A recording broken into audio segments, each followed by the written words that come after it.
Un nouveau jour s'est levé. Un continent s'est révélé. Pour nous, pour eux, pour lui, pour elle. L'heure est venue de dévoiler une nouvelle réalité. Vivons le jour, vivons la nuit, voyons le monde à l'infini. Rêvons d'avenir, de devenir ce que l'on souhaite, où que l'on souhaite.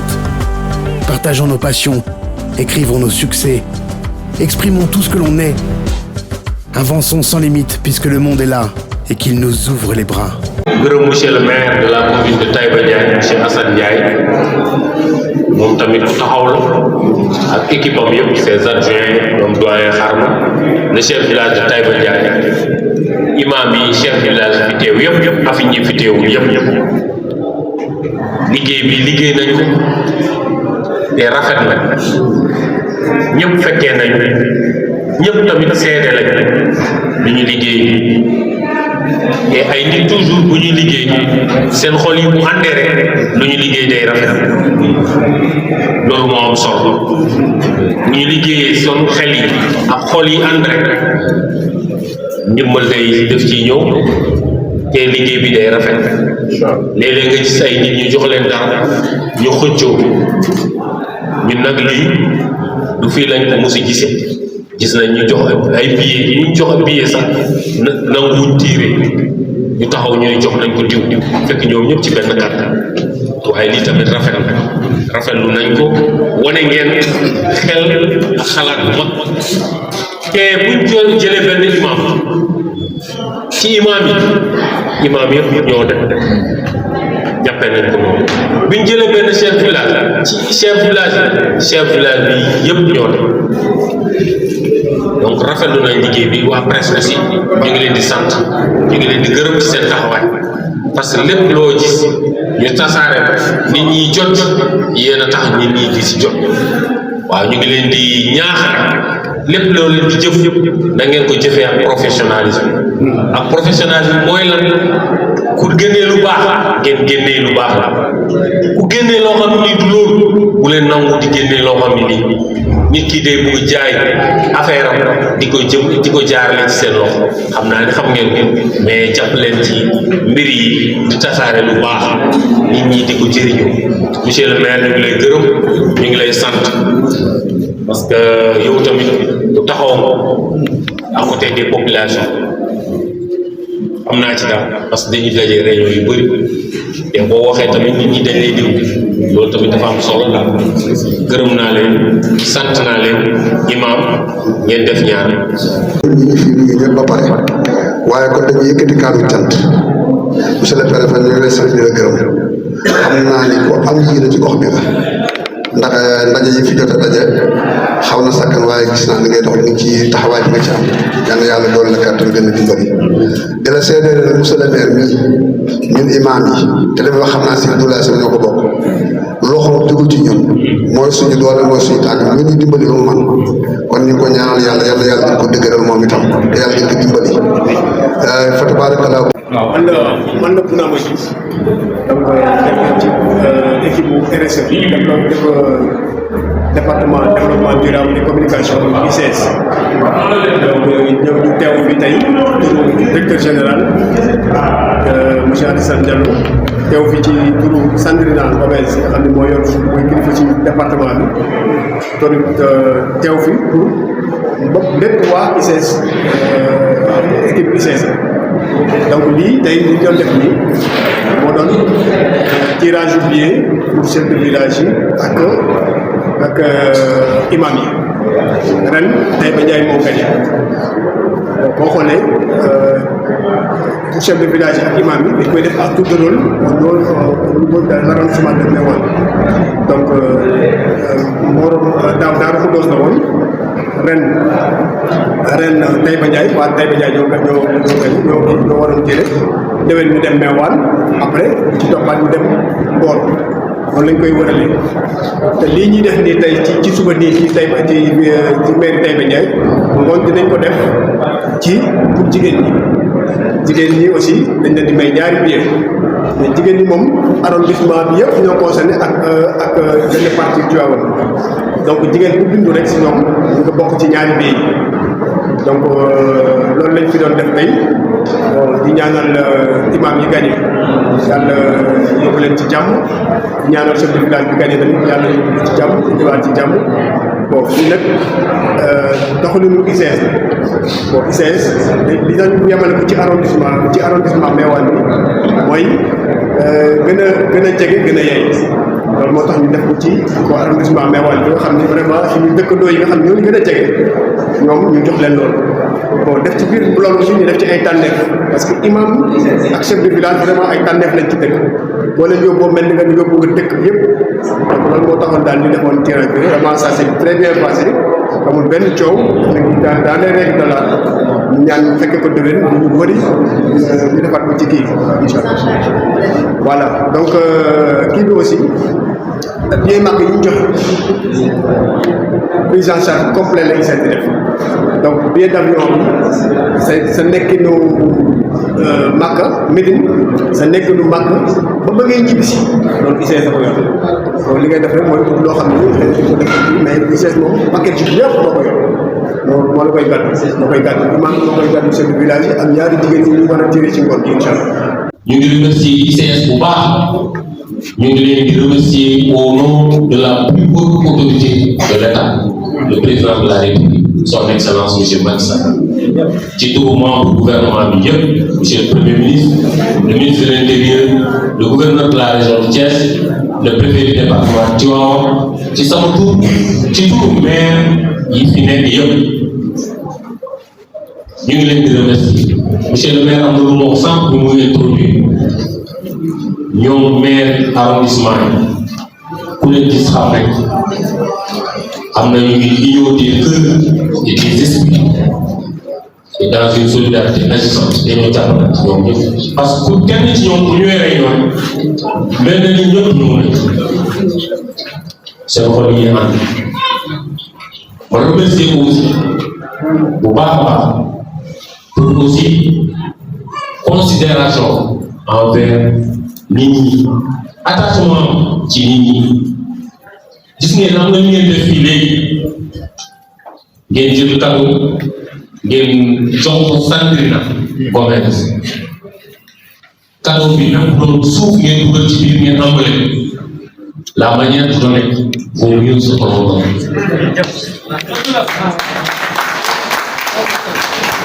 Loolu mooy ce qu'on appelle la reconnaissance. La reconnaissance n'a pas de prix. am na loo xam ne boo amee milliard mënoo ko jënd yéen jigéen ñi xam ngeen am na loo xam boo amee milliard nit mënoo ko jënd boo amee sa doom bu jigéen mu toll ci sëy ku ñëw ku gisee ñu bëggant da koy may boo amee sa doom bu góor monsieur le maire bu ñëwee bu yore milliard mu ne daf koy jënd doo ko jaay mun nga ko nag may doom bi fekk seet ngeen kóllëre boo nga xam da koy may doom mais bu doon sa doom bu góor nga ne da koy jaay 1 milliard doo ko wane doo ko jaay sa doom bu jigéen nag nit bu ñëwee bu ko bëggee jël la maire la peut être bëgg na da koy joxe donc la reconnaissance n'a pas de prix. Le maire je serai toujours reconnaissant envers lui parce que considération moo am solo bu la yëg rek ngay man gëm naa ni fii nit ñu baax xam nga am na lu tax ngeen def seen cadeau bi ngeen jox ko kii Sandrina sama oto def ko diitu bu may dem réunion damay apporte ma dem samay doom ñëw fii ñu war a ñibbi ma ne naa ñu ba ci tali ma teg leen ci waxee monsieur le maire mu ne ma non dinaa la yónni sama oto mu yóbbu bi bu yónnee moo tax man tamit ma ne comme que longue distance naa ànd ak ñoom ba ñu nekk ma ànd ak suñu bi ñoo reconnaissance bu ñu defalee dara da koy wax la reconnaissance n'a pas de prix bu ñuy waxal dara bu ñuy defal dara nga koy nëbb yow foo koy ci yàlla ku gërëmul nit aussi ICS nag ñu ngi leen di remercier ñu ngi leen di ñaan on va porter le plaidoyer fort pour que ñu yokkal et surtout les femmes dañ leen yokkal te maa ngi leen di wax ngeen bind ngeen bu dee collectif ngeen am ngeen bind ngeen adressé ko à monsieur le gouverneur de la région de Thiès sous couvert de la voie hiérarchique ngeen ne ICS may na leen ñaari billet bu ngeen ñu doublé ngeen bind ko ngeen jox ma ko jot le gouverneur dina ci taxaw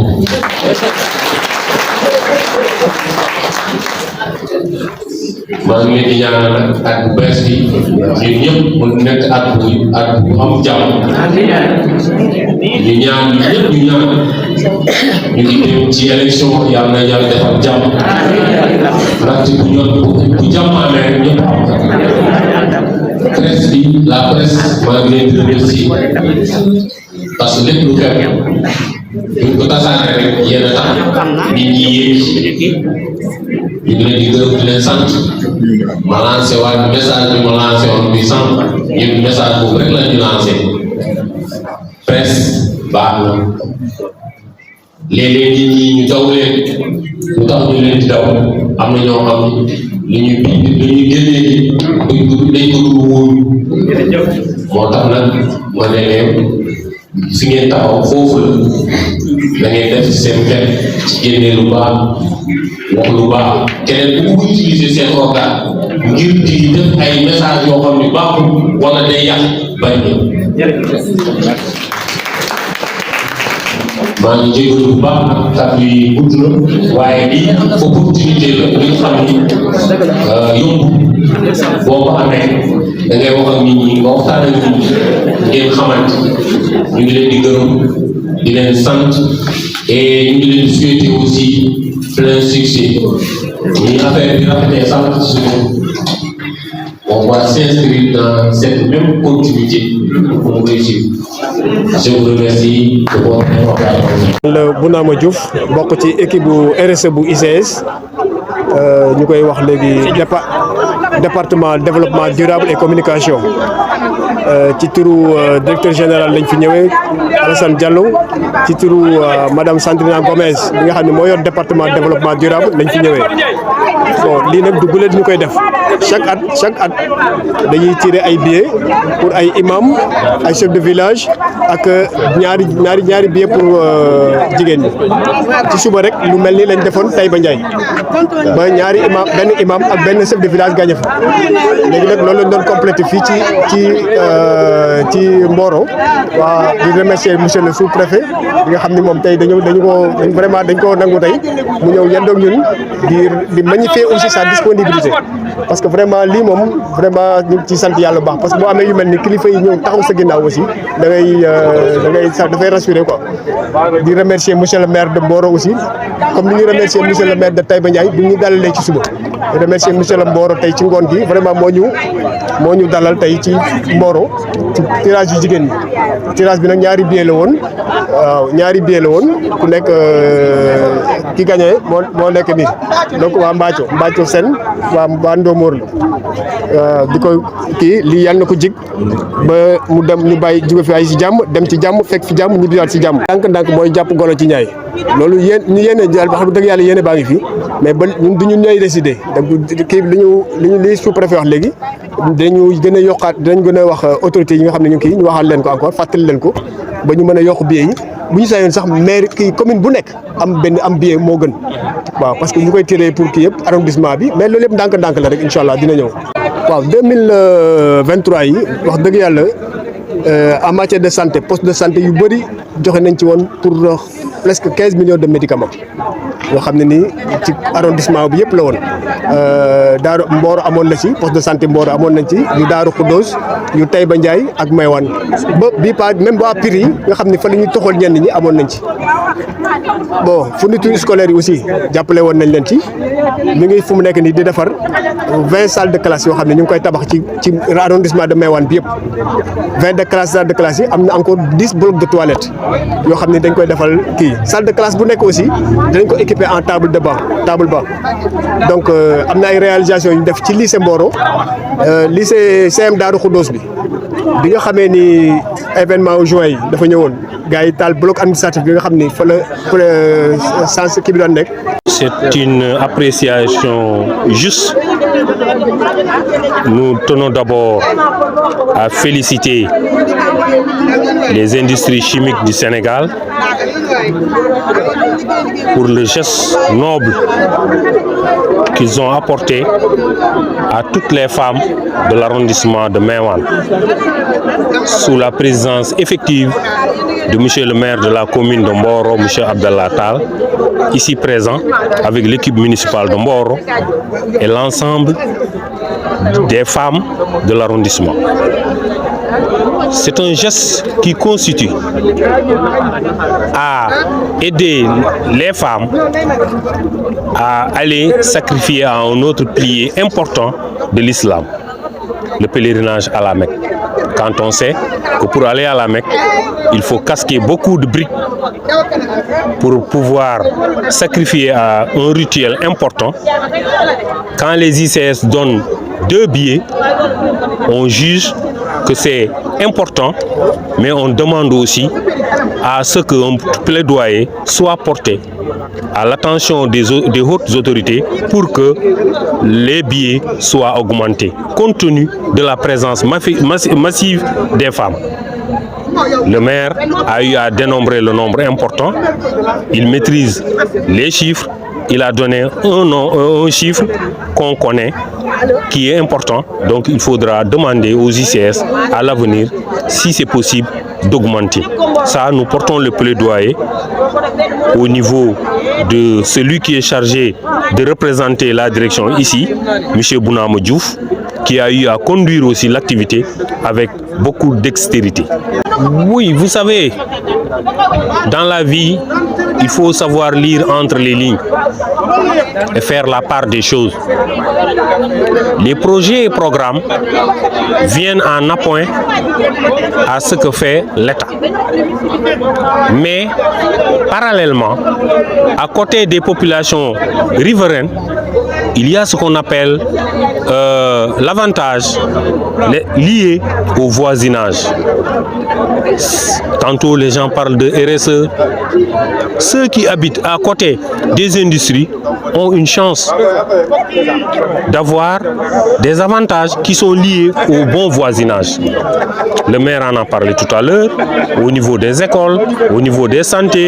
la santé, au niveau des ASC, les ICS contribuent à côté des collectivités territoriales qui ont la charge des écoles primaires. Mais n'oublions pas aussi qu'il y a les enjeux majeurs de la nation qui priment aussi. Quand on parle de la nation, on parle du Sénégal. Les ICS aussi sont là, à côté de l'État, pour aussi contribuer au développement harmonieux des populations. Bon, moi, on ne doit pas faire focus sur une élection. L'État a toujours sauvegardé la sérénité et a demandé toujours à ce que les populations soient dans un état d'esprit calme. Ça, c'est ce que l'État joue d'une manière permanente. On ne doit pas faire focus sur les élections. On doit toujours garder la sérénité. Un citoyen modèle doit toujours contribuer au développement des territoires. En quoi faisant? En essayant d'être parmi les gens qui appartiennent aux grands esprits. C'est ça le citoyen modèle. Les élections, c'est une fois tous les 5 ans. On a besoin d'une paix durable durant toutes les années. Waaw dama koy rafetlu bu baax en tant que sous-préfet arrondissement Meouane di nuyu monsieur le maire ak équipe municipale bi yëpp di nuyu aussi Bounama Diouf qui représenté fii waa ICS mu bokk ci volet bi nga xam ne mooy RSE. nuyu nañu aussi jigéen yi arrondissement Meouane yëpp ñëw nañ fi ak dal ñëw nañ fi ak yar ñëw nañ fi ak teggin ba ñu diriger seen activité ñoom ci seen biir ñu def seen organisation bu mucc ayib ba ñu tiire ñaari billet yàlla def aussi fii ci Mboro lañ ko defee te mu nekk tirage boo xam ni bu jaar yoon ndaxte benn jigéen bu jël billet bi Daaru Xuddus la jógee ñoom ñëpp ñu magnifié ko beneen jigéen bi Taïba Ndiaye la jógee ñoom ñëpp ñu magnifié ko mu ñu génnee ñeenti suppléants yi kenn moo ci dëkk Mboro ñi des yëpp Taïba ak Daaru Xuddus lañ dëkk waaye ñoom ñëpp ñu rafetlu te jigéen ñi aussi ma saluer seen déggoo bi parce que ñoom ku gagné billet rek dafa mel ni ñëpp ñoo gagné loolu nag dañ koy rafetlu bu ñu sañoon ñëpp nii la ñu mel ñu nekk benn seen xel yi ànd seen xol yi ànd ñu dimbalante ci seen biir. maa di wax alhamdulilahi rabil alamin alhamdulilahi rabil alamin alhamdulilahi rabil alamin di sant yàlla bu baax di sant sama waajuru jigéen di sant sama waajuru góor ndax lii lépp ñoom la